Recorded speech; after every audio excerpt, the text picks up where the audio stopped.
So today I'm going to talk about how to revise for your exams. So I have midterm tests coming up in about 3 to 4 weeks. So I thought this would be a good time to record this because I need it for myself anyways. And if you like to revise for your exams in May or June, I think that's May or June, isn't it? Yeah. Then I have a few tips to share with you. So if you're interested, then just stay tuned. So, planning. Planning is going to be your best friend, I swear. So you need to find out which module has an exam. You need to find out how many exams there are, so some might have 2. You need to find out the type of exam it is, so multiple choice, essay based or case study based, and then you should find out the percentage and the date. Don't forget the date, obviously. So the reason why I say you should find out the percentage is because if you have 2 exams for one module and one exam is like, so for me, one exam is an Excel exam, which is 10%, and one exam is a multiple choice exam, which is 40%, I kind of need to require more revision time for the 40% because even though they're both important, they are, the 40% should obviously have more revision time because it is a bigger chunk of the module. So I would revise more for that so that my grade can be a bit more higher if for any reason that this grade is lower, because when it averages out, it will average out at a higher grade. So the date is important as well, so you can put it in your calendar, and I think you can customize alerts now. So I like to put an alert on about a month before just to remind me that I have an exam coming up anyways, which I should be revising for anyways, but in case like I forget the day or anything like that, I can just have it in my head, oh, there's an exam coming up in 4 weeks on this day, so now I need to know how to get down and studying like hardcore. So everything that I'm telling you to find out is on your uni website, well it should be, where you go like access your lectures and stuff like that. So at the beginning of each semester for each of my modules, they'll give me like a module information sheet. So it's a sheet of paper where it has the module name, module code, module percentage, the exams, what type of exams, and it also has like paragraphs of what I need to know and like what I'm going to learn and what is going to be in the test. So sometimes you might learn something in a lecture but it's not actually going to be in the test, so you need to kind of read that thoroughly, because if you're revising for something that's not in the test then you've literally just wasted your whole revision time. So I think it's really important to actually go through that at the beginning of your semester, or when you even just start to revise or write your revision notes, to look at that and see what you really need to know. So before I go into the actual tips, I just want to talk about the technique that I use in these tips. So obviously you guys might already use the things that I'm going to talk to you about, but I think it's really important to know like the technique that you're using and how it's really helping you, just to have that background information, because sometimes I'll be revising and I'll be like, how is this even going to help me? And then you're kind of like wasting your time revising. So this technique that like I use, which I haven't like made it up or anything, is an actual like scientific research revision tip. So it's called active recall, and it basically says that it's better to stimulate your brain rather than passive review, which is like when you sit in your bed and you just read and read over your notes but you're not actually gaining anything from it.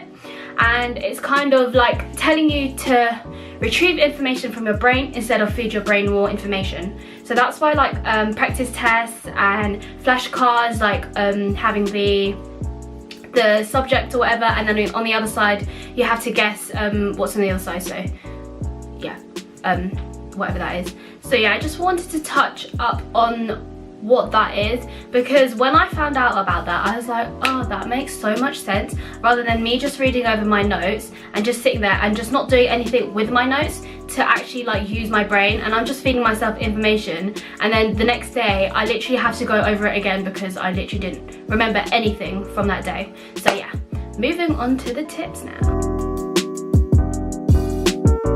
So my first tip would be to use flashcards, or I like to use an app called Anki.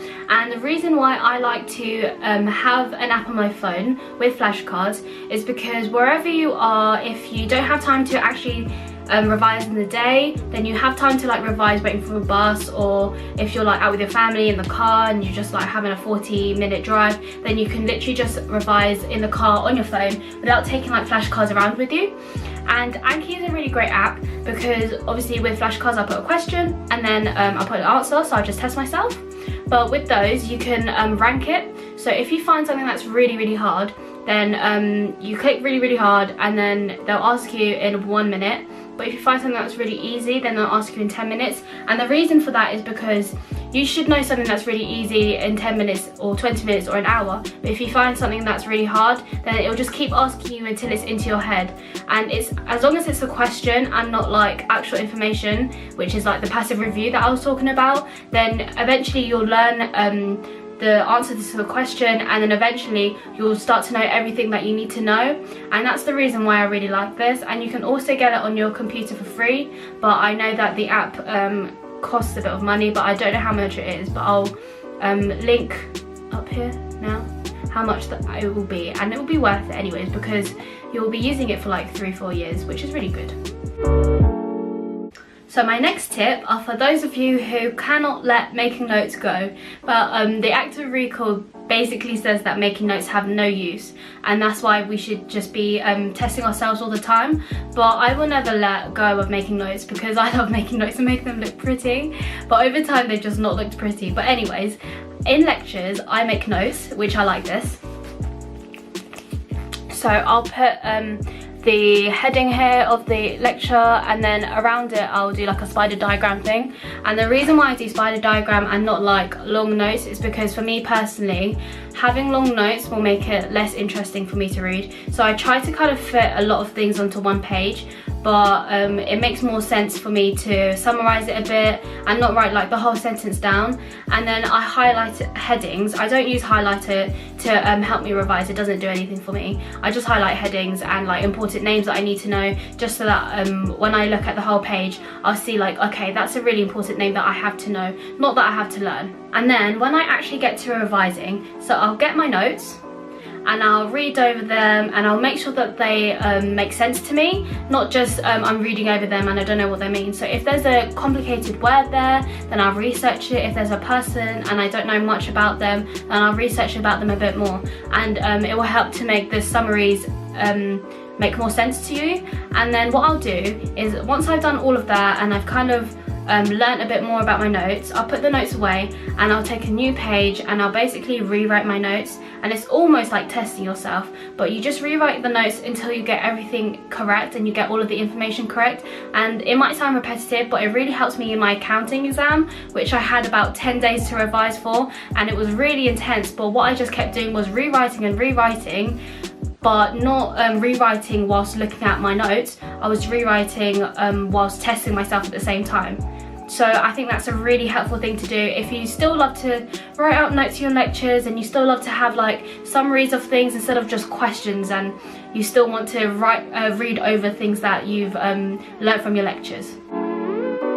My third tip would be to use test questions, similar to the flashcards, but a bit different. So it uses the Cornell note-taking system, where you're just testing yourself, and basically it stimulates the cognitive effort in your brain, which is basically using your brain all the time, which is active recall essentially. And what I'll do is on a Word document, I'll create a grid, so 2 sections, 2 grid lines, and then I'll write a question and then the answer, and I'll just figure out as many questions as I can. If there is a topic that I find hard, I'll write as many questions that will help me to learn it a bit more, and I'll write so many questions that eventually I'll just know every aspect of this topic, and that really helps. And what I'll do is I can either look at the question and then I'll write an actual answer for it, as if I'm in an actual exam, and I'll time myself for it as well. So I might give myself 10 questions and 20 minutes to answer it. And that really helps with, one, your timing, and one, the ability to like use your brain like quickly and to retrieve the information in your brain as quickly as you can under the pressure.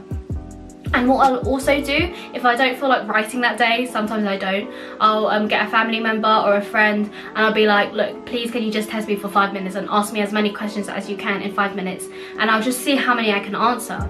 And the reason I'll do that is because I'll just put myself under pressure to retrieve the information in my brain, because that's when I don't work very well, and when I'm under pressure I'll get nervous. But obviously if I'm in my room and I'm asking myself the questions myself, I'll just be like, yeah, it might be this, it might be that. But when you're with someone, then you'll feel a bit more pressurized to answer the questions. So the last thing I actually want to touch up on, not a revision technique, but kind of like the preparation for your revision notes. So as you saw, I took notes in my lectures in the spider diagram thing, and what I also do is that I'll take the app Anki, and either during my lecture or after my lecture, I'll go through the notes and then I'll write the questions down, and it kind of saves time rather than doing it as you're starting your revision at home. Everything's just there for you, and all you need to do is just test yourself. And it does depend on who you are, so if you just prefer to sit there and you want to listen to the lecturer instead of take notes, which can distract you sometimes, it distracts me sometimes, then you can do that. And my mum used to actually take the like recorded things, and she used to put it at the front, and the lecturer won't say no to that. You can just ask them, can I leave this here so I can like take notes or whatever, and they'll do that. And I wish I could do that, but I should buy the recorded thing.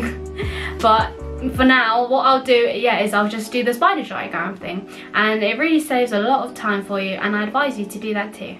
That brings me to the end of my video. I hope you find them tips helpful, educational, maybe you'll use them or you are using them, which is really great.